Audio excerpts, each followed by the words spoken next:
22 years ago was a wake-up call for the entire world. Do you remember where you were on September 11th, 2001? I know I do. How can I not? I was hustling to get ready for work, and as always around 8:45 in the morning, I was headed out the door for my daily 9 a.m. meeting at the TV news station when my dad decided to call. Great timing, right? And he asked me if I had the TV on. Of course I did. I was a TV news journalist. The TV was always on. But this conversation was different. Instead of it being, how are you doing, what's going on, it was, get your butt to work. And that's when I stood there in my living room for about 30 seconds watching the Today Show.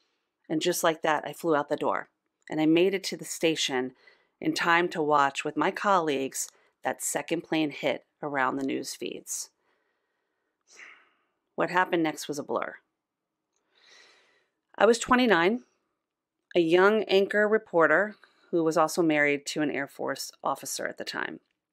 And I had no clue where anyone that meant anything to me was, including my husband, who was on lockdown at the base where we were stationed and where we also made our home. And for me, I was 90 miles away in my apartment where I stayed during the week. My friends and family back in New York, out of reach, out of touch. And frankly, I hardly knew where the hell I was in that moment, except I was in go mode. And I'm telling you this not to make this episode about September 11th, but because this day likely had an impact on you too in some way or another. This is secondary trauma or secondary traumatic stress.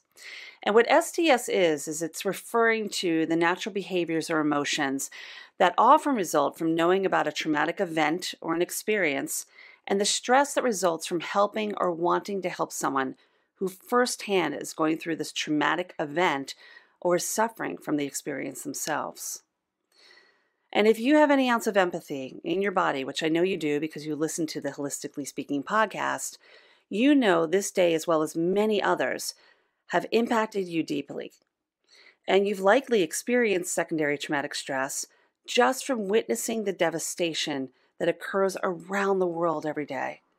Natural disasters, crime, pain, life.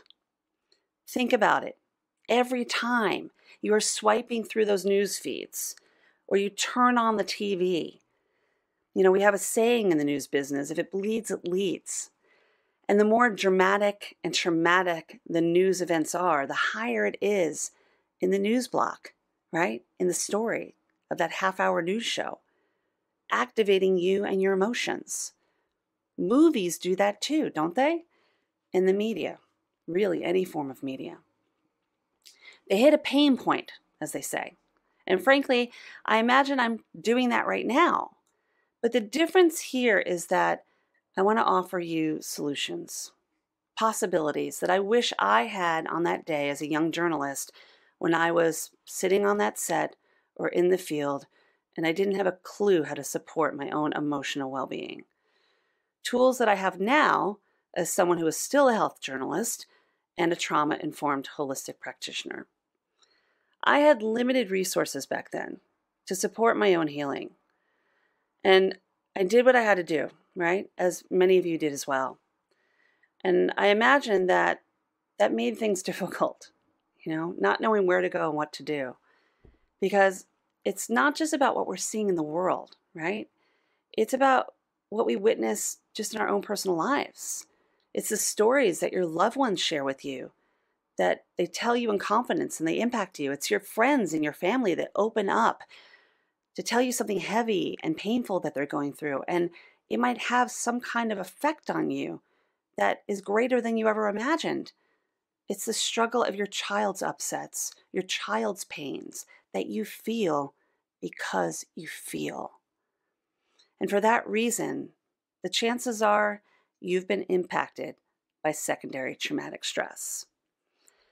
And while STS is known to heavily impact the healthcare workers, the military personnel, the mental health professionals, the first responders, it can take a toll on you too.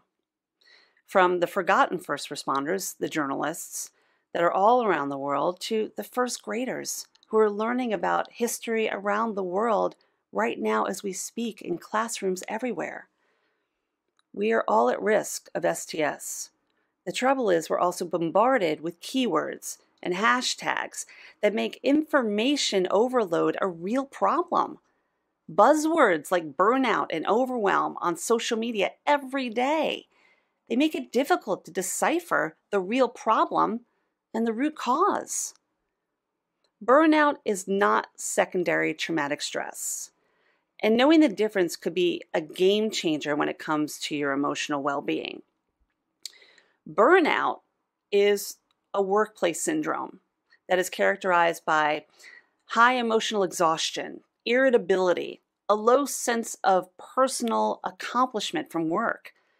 Like compassion fatigue, which is generally the result of a prolonged exposure to multiple traumatic events, it sets in over time. But secondary traumatic stress can be immediate, and it can result from one event, like what happened 22 years ago today. The symptoms can be the same, behaviorally, psychologically, cognitively, spiritually. You could have feelings associated with grief, anxiety, sadness.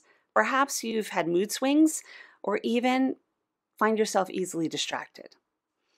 It could lead to irregular sleep and eating patterns, and it could even bring on headaches and rashes and gut issues and other physical problems. Cognitively, there could be brain fog and memory loss, and sometimes you even experience feelings of hopelessness, loss of purpose, and an unworthiness that can really set in. And left untreated, studies show it can even lead to an increased risk of suicide and substance abuse, which is why a trauma-informed approach to creating a healthy culture from the living room to the boardroom is essential to reducing these risks of secondary traumatic stress, as well as burnout and other workplace distress. So, here are a few things that you can do to be kind to your mind, a few things I share with my clients, as well as those who take my workshops or even are part of my corporate wellness programs, that I hope will help you and provide the self-care you need for that resilient state that really exists within. If you work in a field that is more likely to be exposed to secondary trauma, consider adjusting your caseload and diversifying your work. Spread out your clients and your patients so that you aren't handling cases back to back that are too heavy and all at once. Pacing yourself is really important, not only for you, but for those you serve. I do this, and I found it to be really helpful. And I recently shared this at a global conference where I was speaking on this very topic of secondary traumatic stress to an audience of doctors and practitioners and therapists and those in the healthcare industry. And the feedback was really quite astonishing because it is so easy to forget about self when your life is really about focusing about being of service. But imagine how much greater service you can be if you aren't a disservice to yourself. Be mindful of your boundaries and what you allow in your own personal space. And remember, no matter what field you are in, no matter what you do for a living, no matter how old you are or how young you are, asking for help is never a bad thing. Quite the contrary. Even the best practitioners and coaches have their own practitioners and coaches. Create a safe space to allow healthy supervision. It's about knowing your limits and understanding the impact, and of course, educating yourself. Personally, outside of the workplace, it's also helpful to seek positive experiences, positive people, and find a support network that you can trust to help build that sense of resiliency. And I have a few for you that are free and a safe place to begin. I want you to come and join the Hug It Out Collective on Facebook. This is a group that I started. It's a wonderful community of positive minds that include trauma-informed practitioners just like myself, as well as moms and dads and teachers and students. We are all there. It's everyday people just like you and me that believe in the importance of self-care in a safe space. And I hope that you will take some time just to join the group, check in every once in a while. I added the link in the podcast notes. You can also join my monthly Havening Happy Hour on Zoom. Now, I did this during the pandemic, and it was really a wonderful way to connect with other people. And this is a chance to put the power of active emotional well-being right back in your own hands during a virtual experience that is guided by me. We do a little havening, we have a little fun, and it's really just a powerful way to put some brain candy back in your brain candy jar for self-healing, self-regulation, self-love, and self-care. And I also put a link to that in the podcast notes, and I do hope you'll join us. I'm about ready to launch the next one, so I want you to sign up before you miss it. And while balance and boundaries are really important, so are realistic expectations. Rome wasn't built in a day. I want you to go easy on yourselves. Be kind to yourself, be kind to your mind, and just realize that you have the power to face that inner bully and win. It's really about just owning your space. Just being here and tuning in and listening is a step in the right direction, which leads me to appreciation. There's a reason why the Hug It Out method ends with gratitude, the HUG, right? Because it's the most important part of the healing and the understanding is having that self-gratitude. All too often we spend time looking outside of ourselves for things that we are appreciative of, things that we're grateful for. It's really time we look within. Making amends with our own mind, loving self, knowing self, and being okay with being the human that we are and the one that we want to become. We are all works in progress after all. In fact, I'd love to end this conversation with a request. If you're open to it, I want you to head on over to speakpipe.com/HIListically Speaking. I'll put that in the podcast notes, and share something about yourself that you're grateful for. Maybe you are a great gift giver, or a baker, or a boyfriend, or a girlfriend, or a partner, whatever it is. Maybe you're an incredible teacher and you're proud of what you create for your students, or a wonderful parent, or just a good friend. Maybe you adopt animals. Maybe you are just a kick-ass quilter. I don't care what it is. I just want to know what you appreciate about yourself, something that you do that you find valuable, that you know puts value into the world. I want you to share your voice so that I can share it on a future episode about gratitude.